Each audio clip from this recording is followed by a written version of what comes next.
Alam naman natin na nagkaroon na ng drug test nung pangbago mangampanya ang ating Pangulo. Gusto ko pong ipakita sa inyo para po maalala nyo muli. Ito po, November 25, 2021, na may mga pagbintangang gumagamit di umano ng droga. Mismo, at that time, hindi pa po Pangulo, si Pangulong Marcos Jr.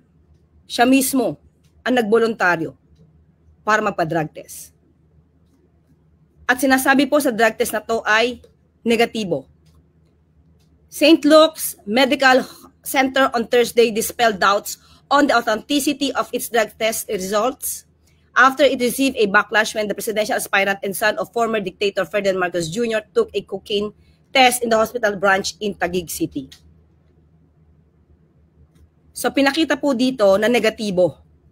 At mismo, pakita ko po muli sa inyo, ito.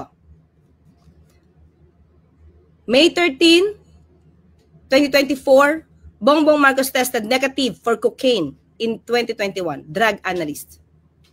Tested negative for cocaine.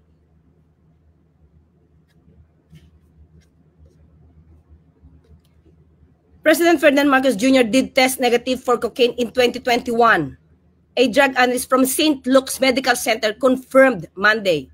Kailan po ito ilabas? May 13, 2024.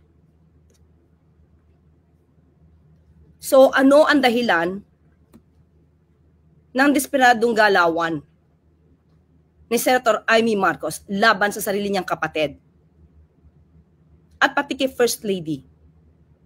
Kundi makapanira lamang. Walang basihan. Dahil kung itong test na to na siyang kinumpirma ng St. Luke's na negative ang Pangulo pagdating sa drug test. Bakit hindi siya tumutol noon?